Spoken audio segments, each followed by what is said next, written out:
안녕하세요. 코인 알려주는 남자입니다. 비트코인 가격이 기어이 70K를 넘고 70K 후반대에 위치하고 있습니다. 오늘 영상에서는 큰 부자들이 어떤 움직임을 보이고 있는지 같이 살펴보도록 하겠습니다. 선물 청산 맵상으로 비트코인 가격은 70K를 넘으면서 위에 있던 숏 포지션을 모두 깬 모습을 확인할 수 있습니다. 그러면서 72K 라인까지 구축이 되어 있는 숏 포지션은 조금 위험한 상황에 놓여져 있고요. 롱 포지션 같은 경우는 68K에 계속 짙어지고 있는 모습을 확인할 수 있습니다. CVD 자료상으로 봤을 때 어제 영상에서 보라고래가 비트코인 가격을 올리려고 하는 의지를 포기하지 않았다라고 말씀을 드렸는데, 그 이후로도 더 많이 돈을 쓰면서 비트코인 가격을 기어이 70K 위에 올려놨고요. 갈색고래들이 보라고래들이 힘을 쓸 때 함께 응원을 하면서 같이 올렸다, 이렇게 보시면 되겠습니다. 68K와 69K 라인이 지키는 게 중요한 라인대라고 말씀을 드렸었고, 그 뒤에 이 부분이 지켜지면서 70K 위로 올라갔기 때문에 분위기는 한껏 올라가는 거에 대해서 베팅하는 사람들이 늘어나고 있는 그런 상황이다라고 보시면 되겠고요. 펀딩 비율 히트맵상, 그러니까 펀딩 레이트 상으로 봤을 때 리테일들은 돌아오고 있는 걸 확인을 할 수 있습니다. 다만 이 부분은 제가 좀 극단적으로 이렇게 표시하기 위해서 값을 조금 극단적으로 나타낸 부분이긴 한데, 어찌되었든 2024년도 1월 달에 돌아올 때의 모습과 유사하게 이 추세가 리테일들도 조금씩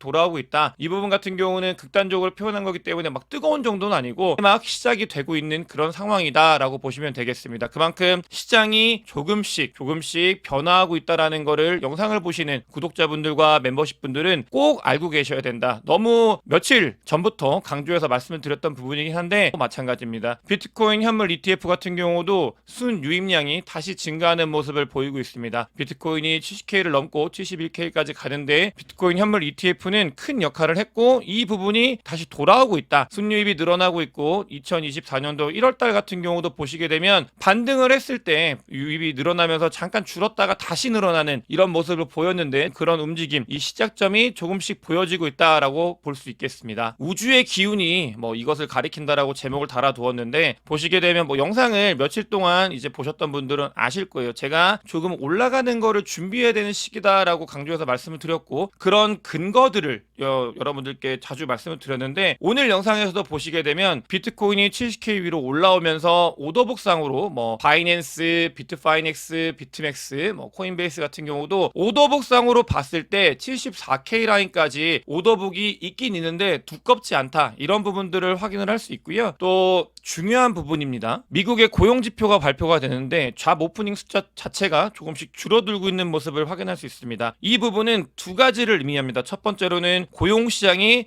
조금씩 꺾여가고 있다라는 걸 의미를 하고 있고, 다만 이 고용시장이 꺾이는 거는 2020년도 코로나 이후로도 아직까지도 높은 편인데 그 추세가 조금씩 줄어들고 있다라는 걸 의미하고 있고, 두 번째로는 고용이 줄어드는 게 아니라 잡 오프닝이 줄어든다는 말은 미국은 강하다, 이런 부분들이 조금씩 이건 아닌가? 라고 시장에 의문부호를 던지고 있는 그런 지표들이 보이고 있다. 이 말은 동시에 이어졌을 때 금리 인하를 하는 명분을 쌓을 수 있는 지표들이 하나둘씩 나타나고 있다라는 것과 같습니다.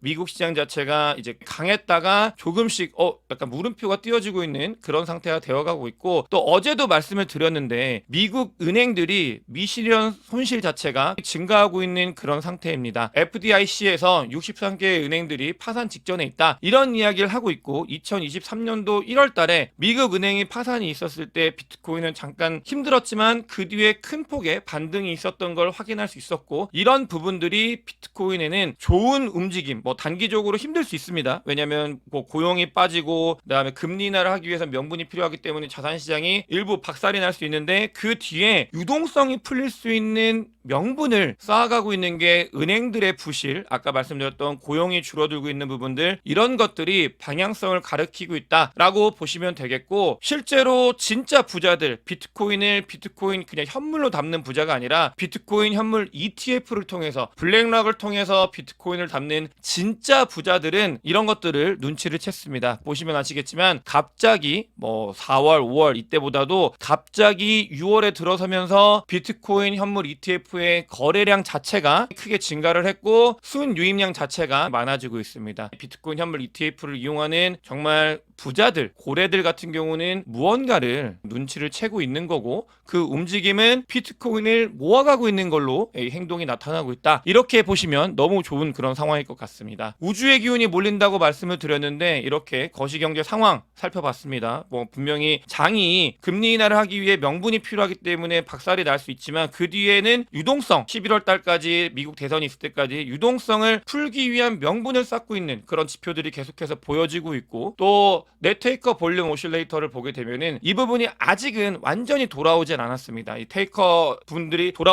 완전히 돌아오진 않았지만 점점 이 추세 자체가 바뀌고 있는 모습을 확인할 수 있고요. 또 비트코인의 변동성 자체가 아주 줄어들고 있는 그런 모습을 보이고 있습니다. 이 비트코인의 변동성이 줄었을 때는 2023년도에도 제가 말씀을 드렸던 좋은 기회다, 이런 부분들이 몇 번 없었습니다. 총 10번밖에 없었는데 그런 기회다라고 말씀을 드렸던 순간이 나타나고 있고, 다만 변동성만 보면 안 된다고 말씀을 드렸습니다. 그때 같이 봐야 되는 게, 반드시 봐야 되는 게 쇼터몰더의 SOPR인데 이 쇼터몰더의 SOPR이 같이 잠잠해지고 있다. 매우 좋은 환경이 구축이 되어가고 있는 그런 모습을 보일 수 있고, 또 이런 것들 온체인 데이터를 믿지 못한다고 하면은 제가 늘 말씀을 드리는 유동성을 믿어야 된다라고 말씀을 드리는데, 글로벌 M2 통화량, 미국의 M2 통화량 다 증가를 하고 있다. 조금씩 양수로 나타나고 있고, 통화 수축에서 통화 팽창으로 시장 자체가 조금씩 바뀌어가고 있다. 그 명분을 쌓는 거는 거시경제 상황에 있었을 때 아까 처음에 말씀드렸던 지표들이 이야기를 해주고 있고, 그래서 이 고래들, 그다음에 큰 부자들은 움직임, 방향성, 행동을 보이고 있고, 글로벌 M2, 미국 M2 통화량 자체가 확장이 되고 있는 그런 상황을 볼 수 있습니다. 이런 상황에서 비트코인의 뭐 스윙 모멘텀 같은 경우는 좋은 그런 형태를 띄어가고 있고, 온체인 데이터 상으로 자주 말씀을 드리지만 아직 완전히 끝났지 않았다는 거에 저는 베팅을 하고 있고, 그런 움직임들, 지표들을 가지고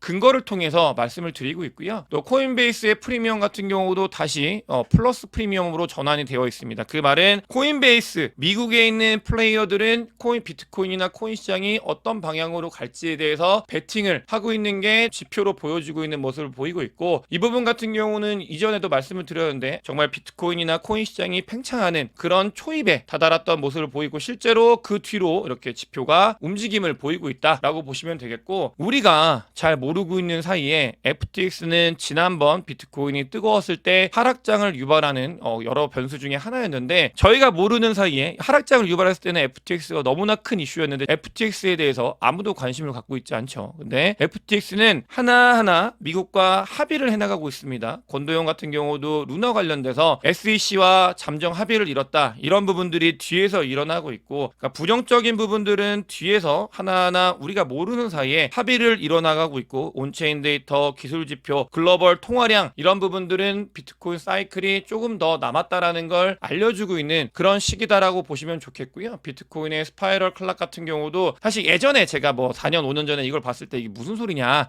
라고 했었는데, 그때에 비해서도 그냥 이 사이클대로 정확하게 움직이고 있는 모습을 보이고 있습니다. 비트코인은 100K야 당연히 갈 거다라고 사람들이 베팅을 하고 있는 그런 상황인데, 정확하게 주어진 대로 움직임을 보이고 있다라고 보시면 되겠고요. 바네크 CEO 같은 경우는 비트코인이 금시가총액의 절반 정도까지 올 거다라고 이야기를 하고 있습니다. 뭐 바네크 같은 경우는 워낙 크립토 네이티브이기 때문에 이런 말을 할 수밖에 없고, 바네크의 아들도 스테이블 코인을 만들어가지고 코인 시장에 에서 일을 하고 있기 때문에 크립토 친화적인 이런 분인데, 어찌됐든 간에 바네크가 보고서를 내고 비트코인의 가격을 이야기를 하고 이런 부분들이 잘 맞아왔기 때문에 뭐 금 시가총액 절반까지 도달한다라기보다는 이런 트렌드를 봐야 된다라고 생각이 들어서 이 뉴스 기사를 가져왔고, 트렌드라고 하면 뭐냐면, 금은 부자들의 어떻게 보면 소유물이고, 부자들이 자기의 자산을 지키기 위해서, 자산을 유지하기 위해서 옮겨놓는 그런 하나의 수단입니다. 이런 부자들이 점점 더 비트코인이나 코인 시장에 관심을 둘 거고, 특히 비트코인 현물 ETF가 나오면서 관심을 둘 거고, 그런 돈들이 조금씩 유입이 되면서 비트코인은 더 부자들의 소유물이 될 가능성이 크다, 이런 것들, 이런 트렌드가 조금씩 나타나고 있다라는 걸 말씀을 드리고 싶어서 이 뉴스 기사를 가지고 왔고, 코인 시장에 있었을 때 비트코인, 그다음에 뭐 알트코인들 정말 소중히 보유해야 되는 그런 시기다라고 말씀을 드리고 싶고, 태국 SEC, 태국은 이 동남아에서 정말 크립토에 친화적으로 잘하고 있습니다. 뭐 은행들이 스타트업도 잘하고 있고,